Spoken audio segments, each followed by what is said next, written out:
Good morning students. I am Dr. Mamta Sharma, your biology mentor. Welcome to Word Studentscope. Today we are going to discuss the part 2nd of class 11th biology, the living world. So let us start with the topic need for classification, taxonomy and systematics. NCERT का topic उठाया हुआ है, as such समझना है, इसकी NCERT की सारी lines समझनी है. Let us start with the topic. की पॉइंट्स इसके समझने हैं हमें. मैंने पहले अपनी वीडियो में आपको बताया था कि synopsis play a very important role. आपको साइनॉप्सिस देखने हैं, लर्निंग आउटकम्स क्या होंगे इस टॉपिक के वो देखना है. तो हम इसमें पढ़ेंगे classification, need of classification and taxonomy. Let us discuss. So need for classification, taxonomy and systematics. Need for classification,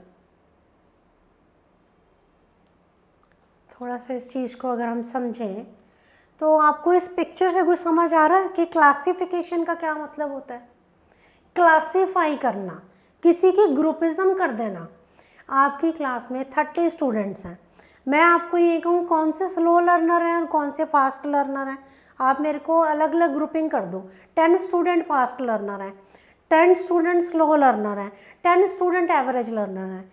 तो अगर मैं ये पूछूं आपसे कि इंटेलिजेंट स्टूडेंट जो फास्ट लर्नर्स हैं वो कौन कौन से हैं, तो you will be able to tell me the names of fast learner students.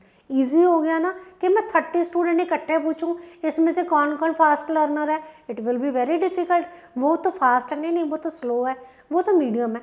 ऐसी कन्फ्यूज़न से बचने के लिए हम क्या करते हैं, क्लासिफिकेशन करते हैं, ग्रुपिंग करते हैं. अब ग्रुपिंग ये थोड़ा जो पिक्चर है ये कुछ बता रही है कि एक ऑर्गेनिज्म, चाहे वो प्लांट हो चाहे वो एनिमल हो, चाहे वो प्लांट हो चाहे वो एनिमल स्पीशीज हो. बार बार मैं कह रही हूँ कि प्लांट और एनिमल स्पीशीज, इसके ये क्लासीफाई कर देने हैं आपने. 1.7 to 1.8 million species name and described हैं ऑल ओवर द वर्ल्ड. आपको मैं कहूँ प्लांट स्पीशीज को आप ग्रुपिज्म कर दो, इनकी ग्रुपिंग कर दो. बायोलॉजी की टर्म में मैं बोलूँगी इसकी क्लासिफिकेशन कर दो. तो उस किसके बेसिस पे क्लासिफिकेशन करोगे, on the basis of observable characters. मैं कहती हूँ ये चेयर को चेयर क्यों कहा गया, मैम इसकी 4 लेग्स हैं, इसके पीछे सपोर्ट सिस्टम है, इस पर बैठा जाता है, इसका ये फंक्शन है. तो ये क्या है सब, दीज आर द कैरेक्टर्स जिसके बेसिस पे आप क्लासीफाई करोगे.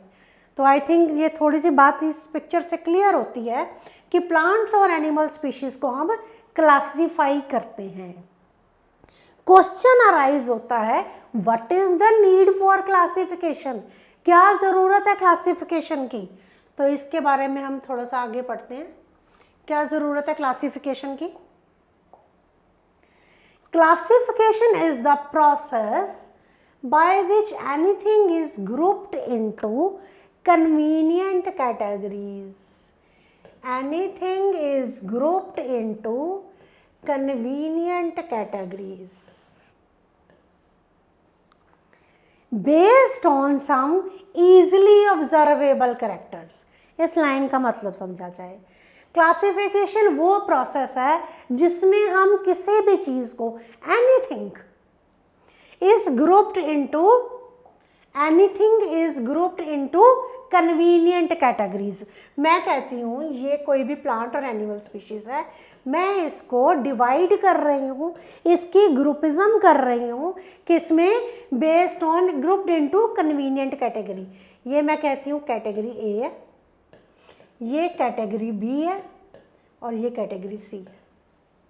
अब आप मेरे को ये बताओ कि मैंने इस पर्टिकुलर स्पीशीज़ को 3 कैटेगरीज में डिवाइड कर दिया. अब ये मैंने किस बेसिस पे डिवीज़न किया है, based on some easily observable characters. आपको किसी भी प्लांट या एनिमल स्पीशीज़ को नेम करने के लिए बहुत लंबी या कोई बहुत ज़्यादा समझ की ज़रूरत नहीं है.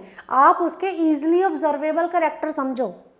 ईजिली ऑब्जर्वेबल, जो ईजिली ऑब्जर्व होते हैं करेक्टर्स या फीचर्स, ईजिली ऑब्जर्वेबल करेक्टर्स के बेसिस पे आप क्या करते हो, क्लासिफिकेशन।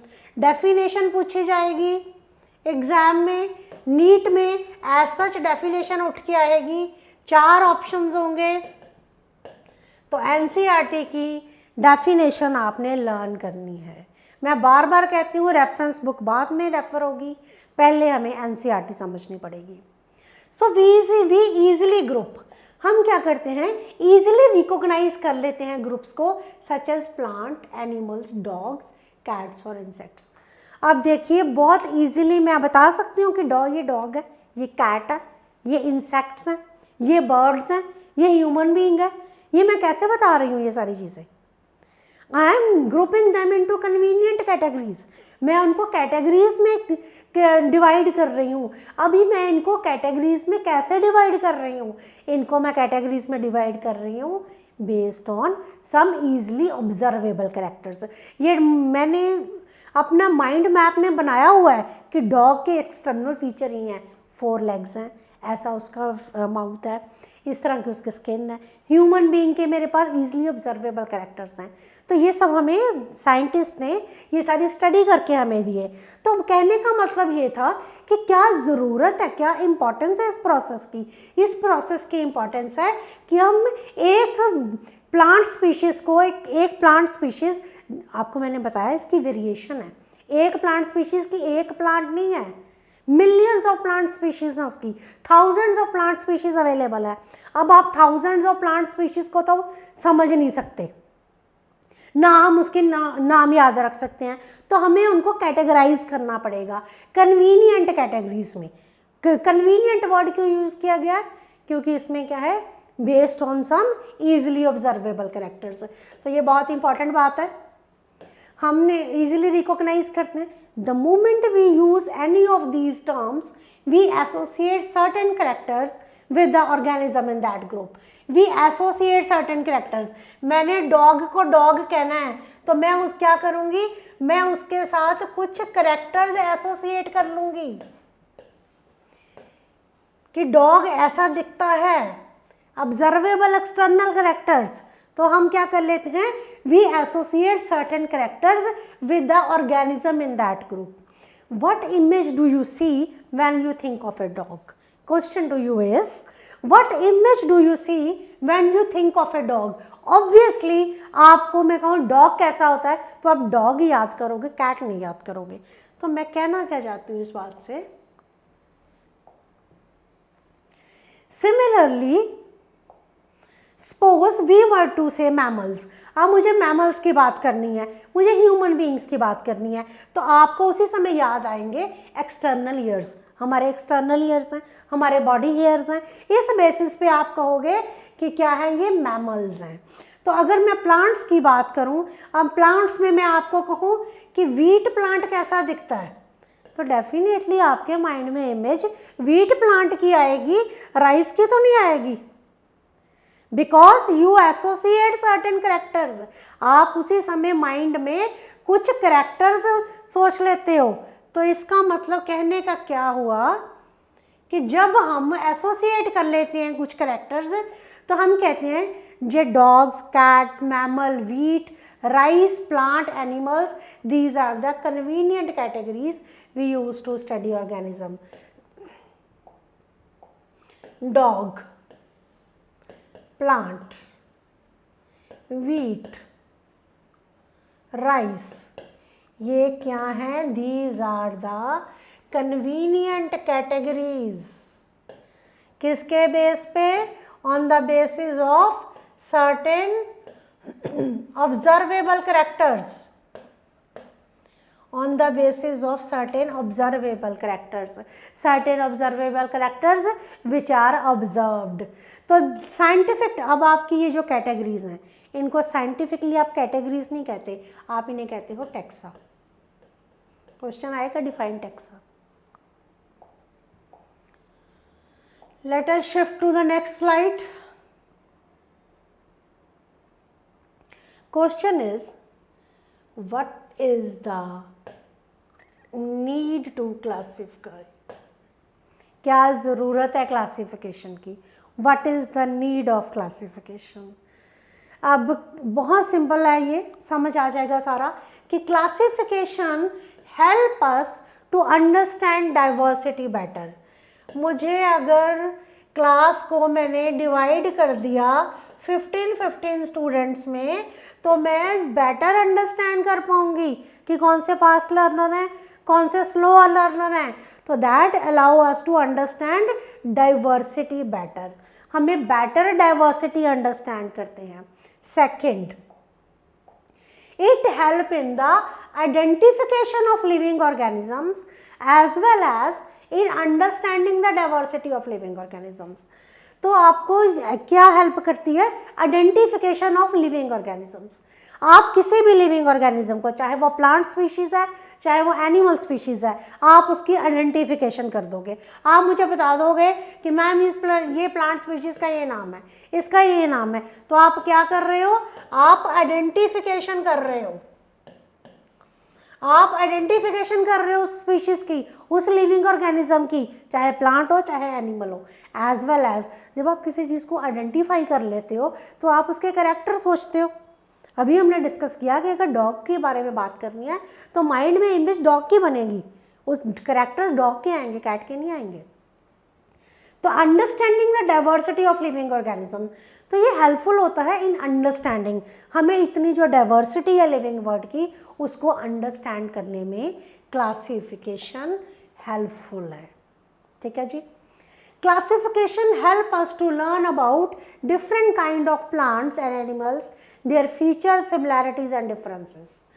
Classification क्या help करती है, to learn about different kind of plants। आपको मैंने पिछली वीडियो में बताया था कि एक टेबल दिया गया है जिसमें आपको कॉमन नेम और साइंटिफिक नेम लर्न करने हैं। तो जब वो नेमिंग लर्न करनी है, हमें कॉमन नेम भी पता होना चाहिए, हमें साइंटिफिक नेम भी पता होना चाहिए। तो हम क्या करें, डिफरेंट काइंड ऑफ प्लांट्स और एनिमल्स के उनके फीचर पता होने चाहिए, उनकी सिमिलैरिटीज़, उनके डिफरेंसेस। तो जब मैंने कहा कि क्लास को 15 स्टूडेंट में डिवाइड कर दो, तो सिर्फ आप उसका एक ही फीचर थोड़ा स्टडी करोगे कि वो फास्ट लर्नर है, वो स्लो लर्नर है। आप और भी फीचर्स देखोगे, ये बड़ा एग्रेसिव है, वो बड़ा काम है, वो बड़ा क्वाइट है। तो इस तरह के कई फीचर्स आप स्टडी करोगे ना। तो उसी तरह से different kind of plants and animals, जो डिफरेंट प्लांट और एनिमल स्पीशीज हैं, जो डिफरेंट प्लांट और एनिमल स्पीशीज हैं, इसके आप क्या करोगे, इसके आप फीचर्स, सिमिलैरिटीज और डिफरेंसेस स्टडी करोगे। तो this is the need for classification. इसको आप ये भी कह सकते हो कि what is the importance of classification. ये क्वेश्चन पूछा जाता है, what is the importance of classification, why there is a need to classify the organisms. I think clear हो रहा है।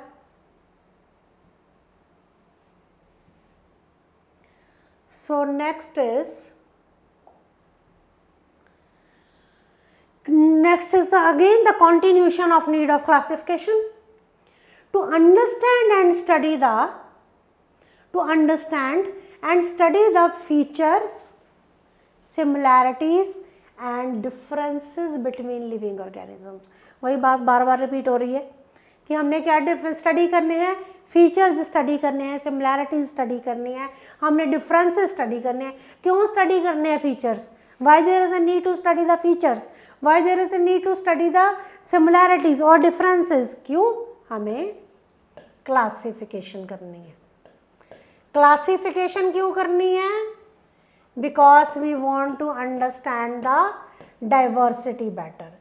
हम चैप्टर पढ़ रहे हैं biodiversity in the living world. अब इस डाइवर्सिटी को समझना भी तो है, कैसे समझेंगे, इस डाइवर्सिटी को समझा जाएगा क्लासिफिकेशन करके। So classification is a tool which help us to deal with a great diversity of living forms. Classification वो टूल है जिससे हम अब जो डाइवर्सिटी है लिविंग वर्ल्ड की उसको अंडरस्टैंड करते हैं। आप डिफरेंट प्लांट स्पीशीज़ को, डिफरेंट एनिमल स्पीशीज़ को अंडरस्टैंड कैसे करते हो, क्लासिफिकेशन से। So it is a tool. It is essential to understand the interrelationship among the different group of organism. बहुत important बात है ये. It is essential to understand the interrelationship. अब इतनी प्लांट की स्पीशीज हैं, इतनी एनिमल की स्पीशीज हैं. अब आप देखिए क्लासिफिकेशन करनी क्यों है, क्योंकि ग्रुपेज कन्वीनियंट कैटेगरीज में डिवाइड करना है. वो कन्वीनियंट कैटेगरीज में कैसे डिवाइड करोगे, जब पता होगा कि ये कैरेक्टर सिमिलर हैं, ये कैरेक्टर डिफरेंट है. अब जब आप इस तरह के कैरेक्टर सिमिलर और डिफरेंट कैरेक्टर के बेसिस पे उनको कैटेगरीज में आप डिवाइड करोगे, तो आपके लिए क्या ज़रूरी है, ज़रूरी है इंटर रिलेशनशिप पता करना. Inter relationship among the different group of organism. भाई क्या रिलेशन है आपस में स्पीशीज का, क्यों ये 50 स्पीशीज प्लांट की एक ग्रुप में रख दी. अगर रिलेशन है तभी एक कैटेगरी में रखोगे. और एक्सप्लेन करते हैं इसको थोड़ा सा. Taxonomy introduction. टेक्सोनॉमी में थोड़ा सा पढ़ेंगे तो और क्लियर होगी. तो पहली चीज identification. Identification. Second is classification. Second is classification. And third हम डिस्कस करने जा रहे हैं टैक्सोनॉमी. मैंने अभी बताया था कि जो कन्वीनियंट कैटेगरीज हैं, जो कन्वीनियंट कैटेगरीज हैं, जैसे कि हम बात करते हैं डॉग्स हैं, कैट्स हैं, तो ये सारी कन्वीनियंट कैटेगरीज हैं और इनको साइंटिफिक टर्म में क्या कहा जाता है, टैक्सा. टैक्सा. तो टैक्सोनॉमी क्या है अब? It is the branch of science that deals with principle and procedures involved in the classification, nomenclature and identification of organism. Definition आएगी very very important from the examination point of view. बहुत important है कि taxonomy क्या है. ये वो branch है science की जो डील करती है with the principles and procedures. Biology principles and procedures पे चलेगी. Principles and procedures involved in the classification, nomenclature and identification of organisms. कहने का मतलब ये कि हमने आइडेंटिफिकेशन पढ़ा, हमने नॉमेनक्लेचर पढ़ा, हमने क्लासिफिकेशन पढ़ा. अब टैक्सोनॉमी इन सबको इकट्ठा करती है. टैक्सोनॉमी वो ब्रांच है साइंस की जो डील करती है उन प्रिंसिपल्स के साथ, जो प्रिंसिपल्स किस में इन्वॉल्व हैं, classification, nomenclature and identification of organisms में. तो इसमें आपने सिर्फ इतनी बात याद रखनी है कि वो प्रिंसिपल्स और प्रोसीजर्स जो आपकी आइडेंटिफिकेशन में, नॉमेनक्लेचर में और क्लासिफिकेशन में हेल्पफुल है, उस ब्रांच ऑफ साइंस को क्या कहते हैं हम, taxonomy. So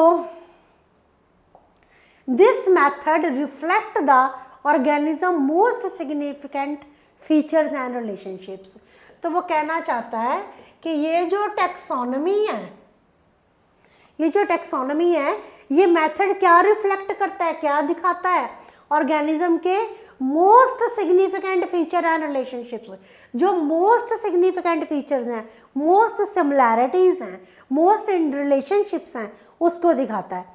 main purpose of biological classification, main purpose of biological classification is to organize different and plant animal species into groups.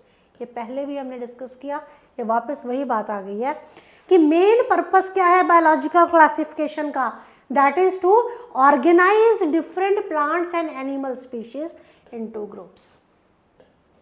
समझने की बात है. प्लांट स्पीशीज और एनिमल स्पीशीज को ग्रुप्स में डिवाइड करना है आपने. ग्रुप्स में तो में क्या क्या पर्पस क्या है, हमने पहले भी पढ़ा. नीड क्या है, इंपॉर्टेंस क्या है.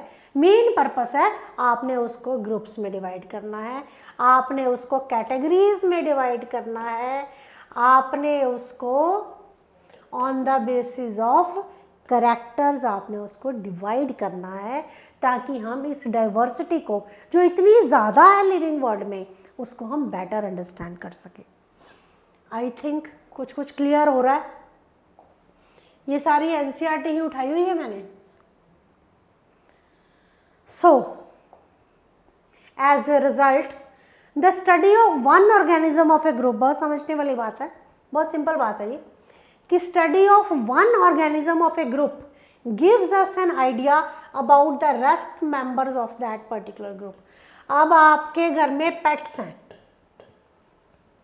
डॉग रखे हुए हैं, कैट रखी हुई है हमने, मुझे डॉग के एक डॉग की स्पीशीज के करेक्टर्स अगर हो, मुझे अगर एक डॉग की स्पीशीज के करेक्टर्स पता है तो मैं बाकी स्पीशीज, डॉग के एक्सटर्नल फीचर तो सेम ही रहेंगे ना, ऐसे आईज हैं, 2 ईयर्स हैं, 4 लेग्स हैं, तो ये तो नहीं हो जाएगा कि दूसरी डॉग की स्पीशीज में 3 लेग्स हो जाएंगी।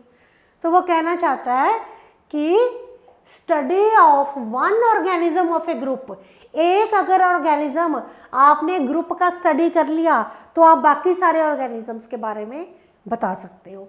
तो study of one organism of a group gives us an idea, हमें आइडिया हो जाता है about the rest of the members of that particular group.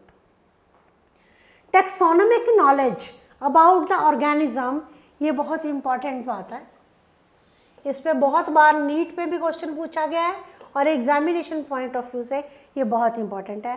Taxonomic knowledge, जो टेक्सोनोमिक नॉलेज है अबाउट द ऑर्गेनिज्म, अब देखिए मैं अब ये नहीं कहूँगी कि क्लासिफिकेशन कर ली, identification, no no no, now I will use the word taxonomic knowledge because I know that you, अब आपको पता लग गया है कि जो डिफरेंट कैटेगरीज हैं उसको साइंटिफिकली कहते हैं टेक्सा। तो अब मैं वर्ड यूज करूंगी टेक्सोनोमिक नॉलेज, कि आपको पता है कि टेक्सोनोमिक नॉलेज क्या है। टेक्सोनोमिक नॉलेज जो है ऑर्गेनिज्म की किस पे बेस्ड है, उसके फॉर्म एंड स्ट्रक्चर पे। ये जो हम डिस्कस करने जा रहे हैं ये आपका प्लांट और एनिमल स्पीशीज के बारे में है। आप कैसे बताओगे, on it's, that is based on it's form and structure.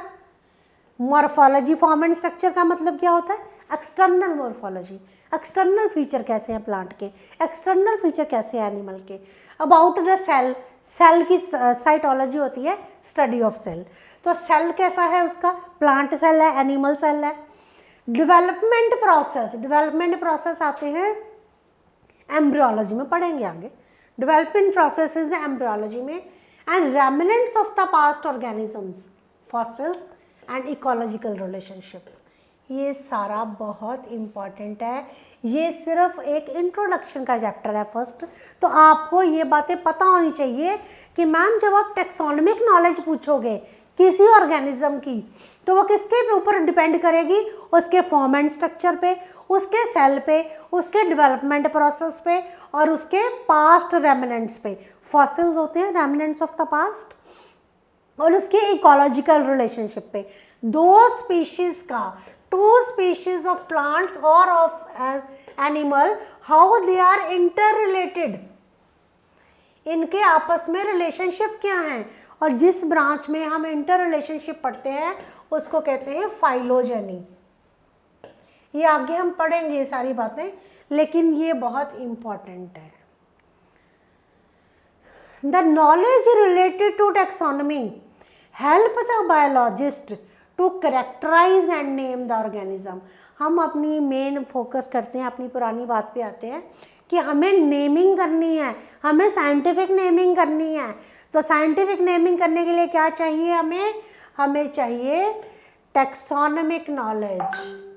Taxonomic knowledge, taxonomic knowledge किसकी, ये मैंने सारा डिफाइन कर दिया।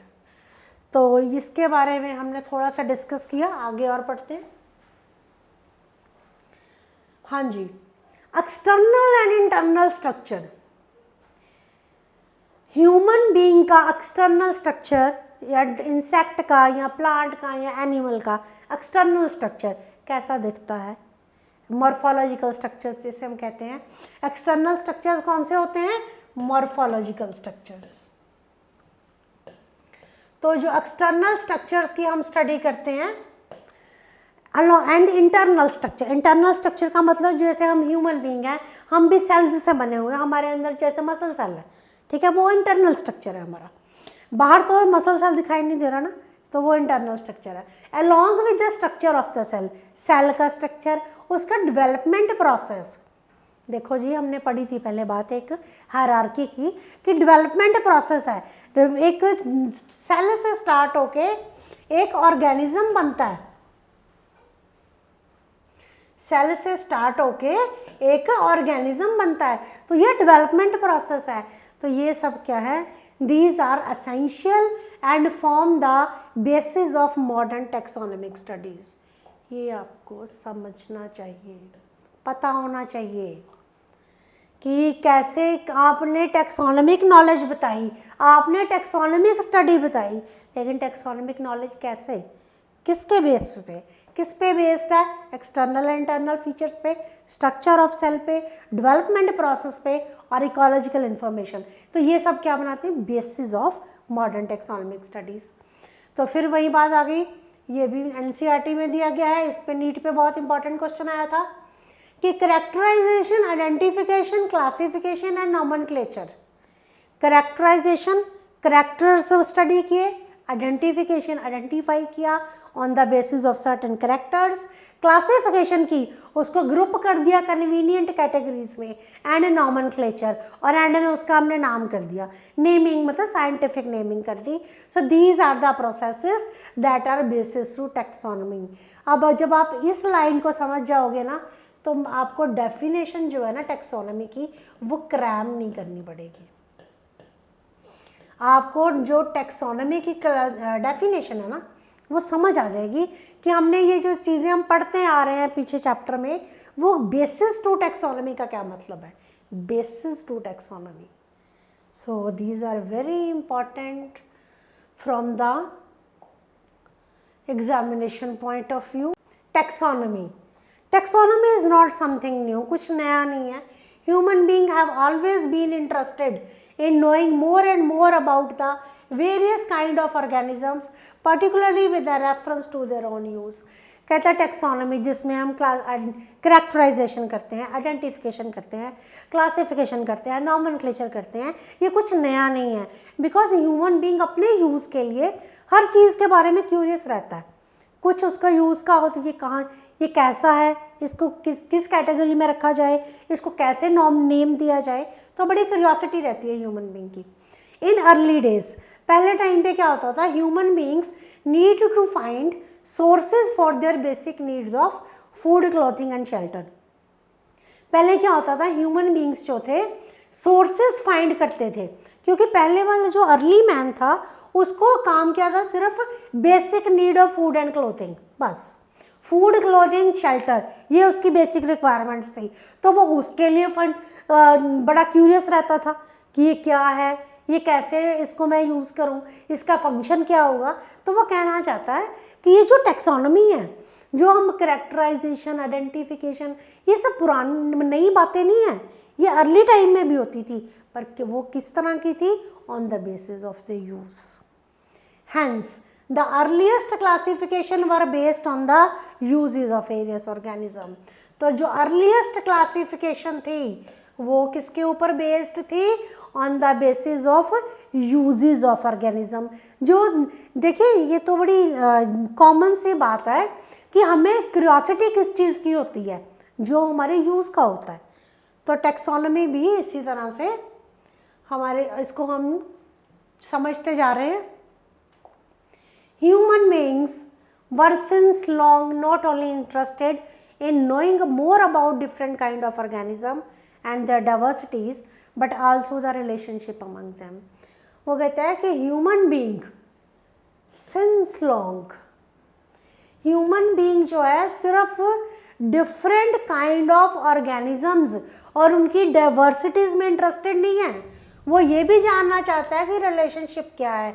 आगे हम जो पढ़ेंगे ना नॉमेनक्लेचर, बाइनोमियल नॉमेनक्लेचर जो आपने पढ़ा है, तो उसमें क्या है, अब ठीक है आपने पता कर लिया कि सिमिलैरिटीज़ क्या हैं, आपको ये भी पता लग गया कि डिफरेंसेस क्या हैं, लेकिन अगर हमें ये नहीं पता होगा कि दो स्पीशीज़ का आपस में रिलेशन क्या है, तो हम कैसे स्पीशीज़ को एक कैटेगरी में रखेंगे। It is very difficult to keep two different species, दो प्लांट की डिफरेंट स्पीशीज एक ग्रुप में रखना is not a easy task. क्यों? क्योंकि पता होना चाहिए सिमिलैरिटीज क्या हैं, पता होना चाहिए डिफरेंसेस क्या हैं, पता होना चाहिए आपस में रिलेशनशिप क्या है, तभी आप उसको एक उसमें रखते हो, कैटेगरी में रखते हो, या मैं कह सकती हूँ उसको क्लासीफाई करते हो।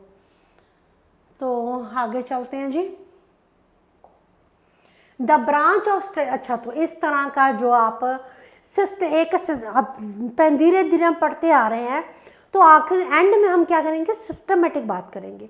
एक systematic, the branch of study, ये जो ब्रांच है स्टडी की इसे कहते थे systematics. The word systematic is derived from the Latin word systema. Systematics name से ही पता लग रहा है, सिस्टेमेटिक अरेंजमेंट। ये कहाँ से, और ये वर्ड कहाँ से अराइज हुआ है, ये अराइज हुआ है लैटिन वर्ड।